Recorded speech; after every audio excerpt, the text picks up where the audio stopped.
નમસ્કાર. કેમ છો બધા? મજામાં? વરસાદ પાણી કેમ છે?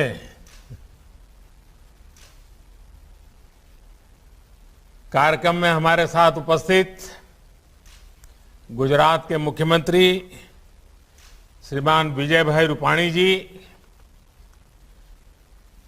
उप मुख्यमंत्री श्री नितिन भाई, केंद्र में मंत्रिपरिषद के मेरे साथी श्री पुरुषोत्तम रूपाला जी, श्री मनसुख भाई मांडविया जी, बहन अनुप्रिया पटेल जी, लोकसभा में संसद में मेरे साथी और गुजरात प्रदेश भारतीय जनता पार्टी के अध्यक्ष श्रीमान CR पाटिल जी, गुजरात सरकार के सभी मंत्रीगण, यहाँ उपस्थित सभी सहयोगी सांसद साथी, गुजरात के विधायकगण, सरदार धाम के सभी ट्रस्टी, मेरे मित्र भाई श्री गागजी भाई, ट्रस्ट के सभी सम्मानित सदस्यगण, इस पवित्र कार्य को आगे बढ़ाने में अपने यहाँ योगदान देने वाले सभी साथी भाई और बहनों, किसी भी शुभ काम से पहले हमारे यहाँ गणेश पूजन की परंपरा है और सौभाग्य से सरदार धाम भवन का श्री गणेश ही गणेश पूजन के पवित्र त्योहार के अवसर पर हो रहा है। कल श्री गणेश चतुर्थी थी और अभी पूरा देश गणेशोत्सव मना रहा है। मैं आप सभी को गणेश चतुर्थी की और गणेशोत्सव की हार्दिक बधाई देता हूं। आज ऋषि पंचमी भी है। भारत तो ऋषि परंपरा का देश है। ऋषियों के ज्ञान, विज्ञान और दर्शन से हमारी पहचान रही है। हम उस विरासत को आगे बढ़ाएं। हमारे वैज्ञानिक, हमारे चिंतक पूरी मानवता का मार्गदर्शन करें। इसी भावना में हम पले बढ़े हैं। इसी भावना के साथ ऋषि पंचमी की भी आपको हार्दिक शुभकामनाएं। ऋषि मुनियों की परंपरा हमें बेहतर मनुष्य बनने की ऊर्जा देती है। इसी भावना के साथ पर्युषण पर्व के बाद जैन परंपरा में हम क्षमावाणी दिवस मनाते हैं, मिच्छामि दुक्कड़म करते हैं। मेरी तरफ से भी आपको, देश के सभी नागरिकों को मिच्छामि दुक्कड़म। ये ऐसा पर्व है, ऐसी परंपरा है, अपनी गलतियों को स्वीकार करना, उनका शोधन करना और बेहतर करने का संकल्प लेना, ये हमारे जीवन का हिस्सा होना चाहिए। मैं सभी देशवासियों को और सभी भाइयों बहनों को इस पवित्र पर्व की भी अनेक अनेक शुभकामनाएं देता हूं और भगवान महावीर के श्री चरणों में नमन करता हूं। मैं हमारे प्रेरणा स्रोत लौह पुरुष सरदार साहब के चरणों में भी प्रणाम करता हूं, उन्हें अपनी श्रद्धांजलि अर्पित करता हूं। मैं सरदार धाम ट्रस्ट से जुड़े सभी सदस्यों को भी बधाई देता हूं, जिन्होंने अपने समर्पण से सेवा के इस अद्भुत प्रकल्प को आकार दिया है। आप सभी का समर्पण, आपका सेवा संकल्प अपने आप में एक उदाहरण है।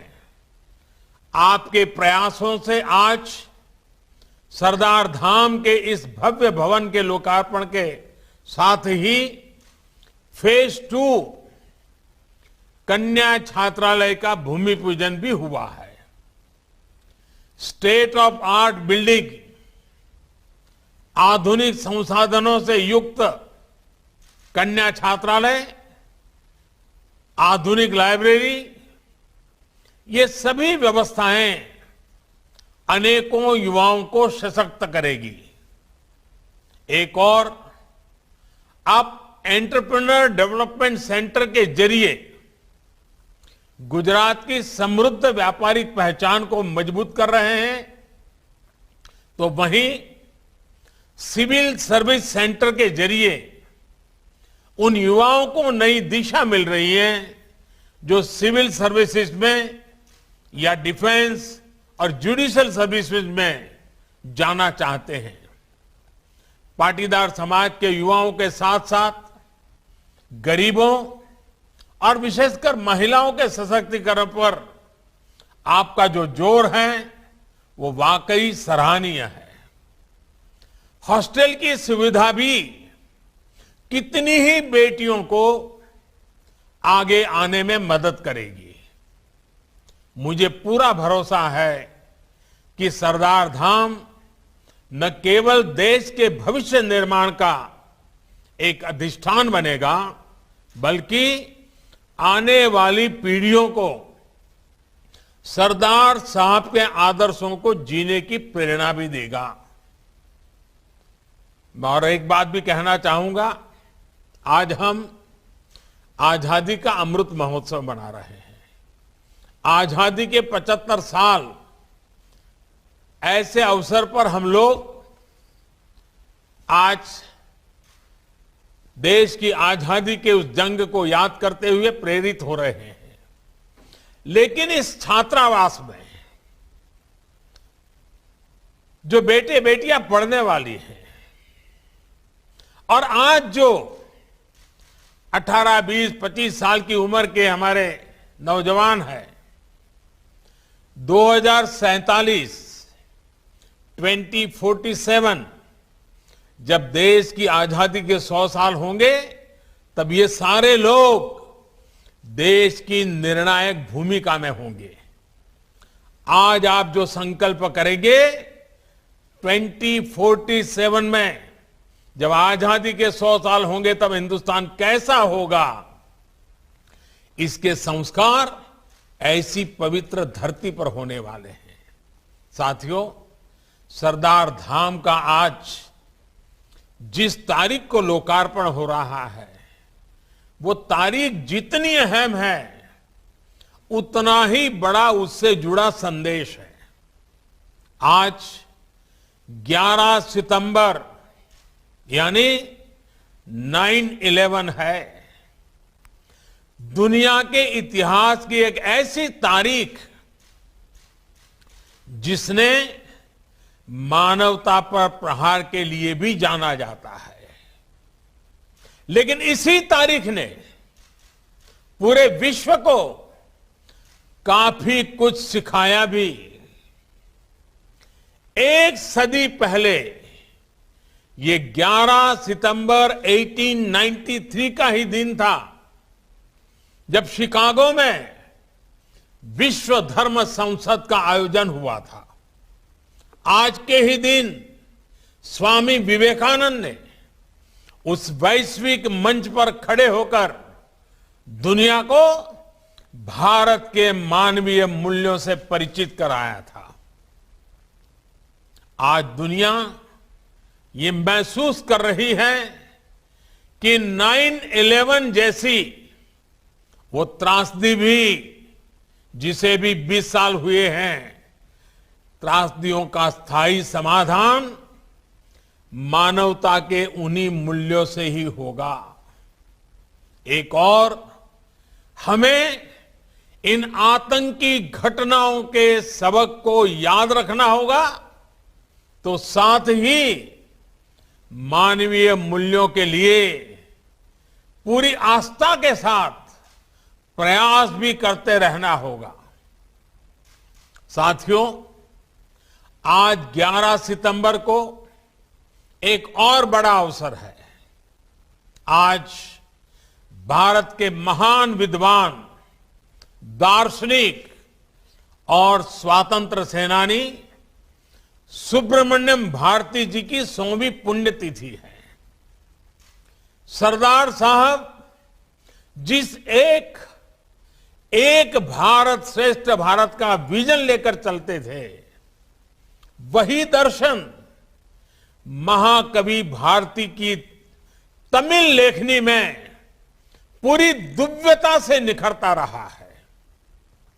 जब वो कहते थे कि हिमालय हमारा है, तमिलनाडु में रहते थे, और सोच कैसी, और वो कहते थे हिमालय हमारा है, जब वो कहते थे कि गंगा की ऐसी धारा और कहां मिलेगी, जब वो उपनिषदों की महिमा का वर्णन करते थे, तो भारत की एकता को, भारत की श्रेष्ठता को और भव्यता देते थे। सुब्रमण्यम भारती ने स्वामी विवेकानंद से प्रेरणा पाई, श्री अरविंदो से प्रभावित हुए और काशी में रहते हुए अपने विचारों को नई ऊर्जा दी, नई दिशा दी। साथियों, आज इस अवसर पर मैं एक महत्वपूर्ण घोषणा भी कर रहा हूं। बनारस हिंदू यूनिवर्सिटी में सुब्रमण्यम भारती जी के नाम से एक चेयर स्थापित करने का निर्णय किया गया है।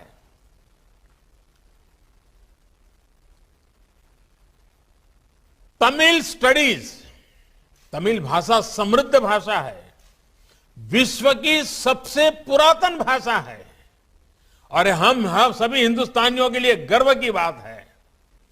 तमिल स्टडीज पर Subramania Bharati chair Banaras Hindu university BHU के फैकल्टी ऑफ आर्ट्स में स्थापित होगी। ये विद्यार्थियों को, रिसर्च फेलोज को उस भव्य भारत के निर्माण में जुटे रहने की निरंतर प्रेरणा देगी, जिसका सपना भारती जी ने देखा था।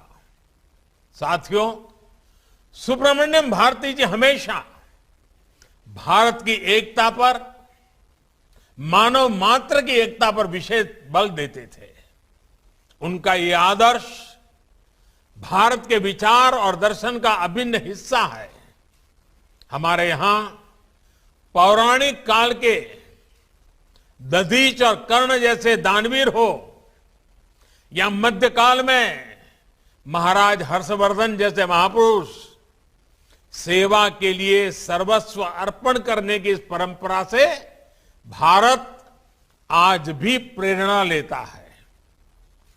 ये एक तरह से एक ऐसा जीवन मंत्र है जो हमें सिखाता है कि हम जितना जहां से ले, उससे कई गुना वापस कर दें।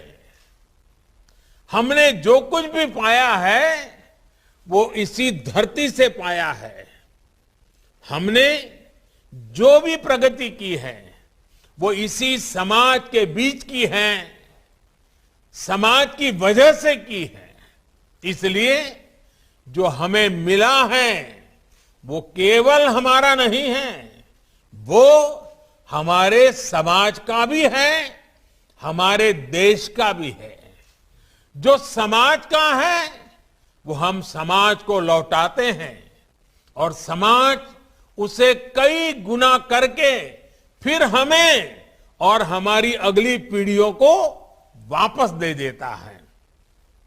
एक ऐसा ऊर्जा चक्र है, ऐसा एनर्जी साइकिल है जो हर एक प्रयास के साथ तेज होता जाता है। आज आप इसी ऊर्जा चक्र को और गति दे रहे हैं। साथियों, जब हम समाज के लिए कोई संकल्प लेते हैं तो उसकी सिद्धि के लिए समाज ही हमें सामर्थ्य देता है। इसलिए आज एक ऐसे कालखंड में जब हम आजादी का अमृत महोत्सव मना रहे हैं तो देश ने सबका साथ, सबका विकास, सबका विश्वास के साथ साथ सबका प्रयास का मंत्र दिया है। गुजरात तो अतीत से लेकर आज तक साझा प्रयासों की ही धरती रही है। आजादी की लड़ाई में गांधी जी ने यहीं से दांडी यात्रा की शुरुआत की थी, तो आज भी आजादी के लिए देश के एकजुट प्रयासों का वो प्रतीक है, प्रेरणा है। इसी तरह खेड़ा आंदोलन में सरदार पटेल के नेतृत्व में किसान, नौजवान, गरीब एकजुटता ने अंग्रेजी हुकूमत को झुकने पर मजबूर कर दिया था। वो प्रेरणा, वो ऊर्जा आज भी गुजरात की धरती पर सरदार साहब की गगनचुंबी प्रतिमा स्टैच्यू ऑफ यूनिटी के रूप में हमारे सामने खड़ी है। कौन भूल सकता है कि जब स्टैच्यू ऑफ यूनिटी का विचार गुजरात ने सामने रखा था तो किस तरह पूरा देश इस प्रयास का हिस्सा बन गया था। तब देश के कोने कोने से किसानों ने लोहा भेजा था। ये प्रतिमा आज पूरे देश की एकजुटता की, एकजुट प्रयासों की एक प्रेरणा स्थली है, प्रतीक है। भाइयों और बहनों, सहकार से सफलता की जो रूपरेखा गुजरात ने पेश की, उनमें देश साझेदारी भी बना और आज देश को उसका लाभ भी मिल रहा है। मुझे खुशी है कि सरदार डाम ट्रस्ट ने भी सामूहिक प्रयासों से अपने लिए अपने 5 और 10 सालों के लक्ष्य तय किए हैं। आज देश भी अपनी आजादी के 100 सालों के सपनों को पूरा करने के लिए ऐसे ही लक्ष्यों को लेकर आगे बढ़ रहा है।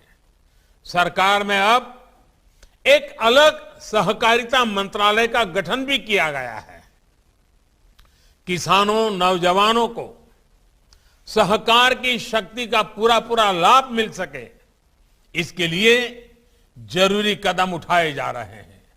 समाज के जो वर्ग, जो लोग पीछे छूट गए हैं, उन्हें आगे लाने के लिए सतत प्रयास हो रहा है। आज एक और दलितों, पिछड़ों के अधिकारों के लिए जिम्मेवारी के साथ अनेक काम हो रहे हैं, तो वहीं आर्थिक आधार पर पिछड़ गए सवर्ण समाज के लोगों को भी 10% आरक्षण दिया गया है। इन नीतियों का ही परिणाम है कि आज समाज में एक नया आत्मविश्वास पैदा हो रहा है।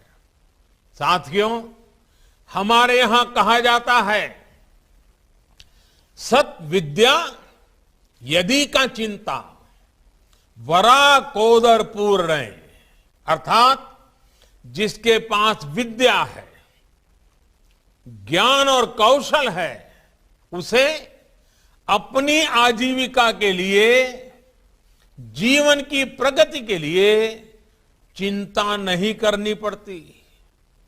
सक्षम व्यक्ति अपनी प्रगति के लिए खुद ही रास्ते बनाता है।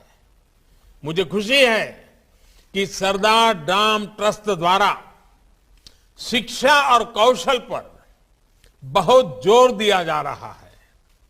हमारी नई राष्ट्रीय शिक्षा नीति का भी इस बात पर विशेष फोकस है कि हमारी शिक्षा कौशल बढ़ाने वाली होनी चाहिए। भविष्य में मार्केट में कैसी स्किल की डिमांड होगी, फ्यूचर वर्ल्ड में लीड करने के लिए हमारे युवाओं को क्या कुछ चाहिए होगा, राष्ट्रीय शिक्षा नीति स्टूडेंट्स को शुरुआत से ही इन ग्लोबल रियलिटीज के लिए तैयार करेगी। आज स्किल इंडिया मिशन भी देश की बड़ी प्राथमिकता है।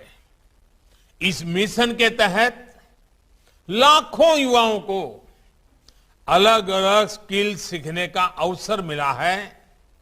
वो आत्मनिर्भर बन रहे हैं। नेशनल अप्रेंटिसशिप प्रमोशन स्कीम के तहत युवाओं को पढ़ाई के साथ साथ स्किल डेवलपमेंट का अवसर भी मिल रहा है और उनकी आमदनी भी हो रही है। मानव कल्याण योजना और ऐसी ही दूसरी अनेकों योजनाओं के जरिए गुजरात खुद भी इस दिशा में तेजी से प्रयास कर रहा है और इसके लिए मैं गुजरात सरकार को बहुत बहुत बधाई भी देता हूं। कई सालों के लगातार प्रयासों का परिणाम है कि गुजरात में आज जहां एक और स्कूल ड्रॉप आउट रेट 1% से भी कम हो गया है, वहीं अलग अलग योजनाओं में लाखों युवाओं को स्किल डेवलपमेंट के जरिए नया भविष्य मिल रहा है। गुजरात के युवाओं में एंटरप्रेन्योरशिप तो स्वाभाविक ही होती है। स्टार्टअप इंडिया जैसे अभियान से आज गुजरात के युवाओं की इस प्रतिभा को एक नया इकोसिस्टम मिल रहा है। मुझे बताया गया है कि सरदार धाम ट्रस्ट भी हमारे युवाओं को ग्लोबल बिजनेस से जोड़ने के लिए कई प्रयास कर रहा है। वाइब्रेंट गुजरात समिट के जरिए जो शुरुआत कभी गुजरात ने की थी, ग्लोबल पाटीदार बिजनेस समिट उन लक्ष्यों को आगे बढ़ाएगी। पाटीदार समाज की तो पहचान ही रही है। ये जहां कहीं भी जाते हैं वहां के व्यापार को नई पहचान दे देते हैं। आपका ये हुनर अब गुजरात और देश में ही नहीं, पूरी दुनिया में पहचाना जाने लगा है। लेकिन पाटीदार समाज की एक और भी बड़ी खूबी है, ये कहीं भी रहे भारत का हित आपके लिए सर्वोपरि रहता है। आपने देश की आर्थिक उन्नति में जो योगदान दिया है वो अद्भुत है और प्रेरणादायी भी है। साथियों, कठिन से कठिन समय हो, जब अपने कर्तव्य को समझते हुए पूरे विश्वास के साथ काम किया जाए तो परिणाम भी मिलते ही हैं। कोरोना की महामारी आई, पूरी दुनिया की अर्थव्यवस्था पर आंच आई, भारत पर भी इसका काफी असर हुआ आया, लेकिन हमारी अर्थव्यवस्था महामारी के कारण जितना ठहरी थी उससे ज्यादा स्पीड से रिकवर कर रही है।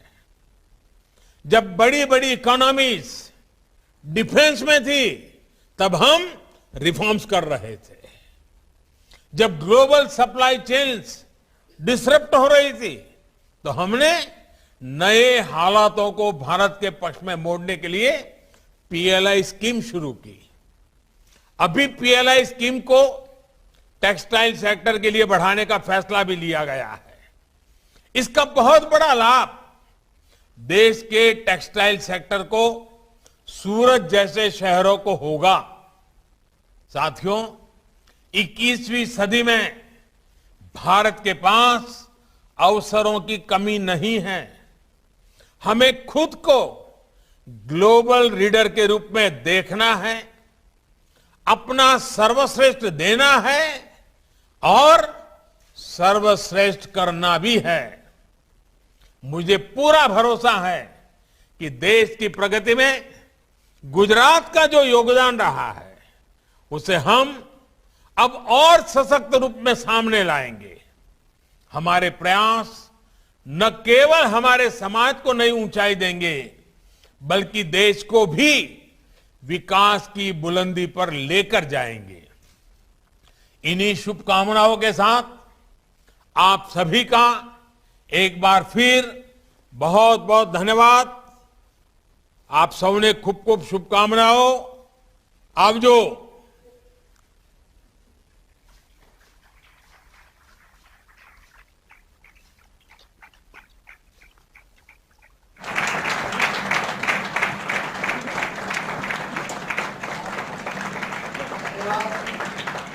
સ્થાપના પ્રેરક પ્રમુખ શ્રી અને ચેરમેન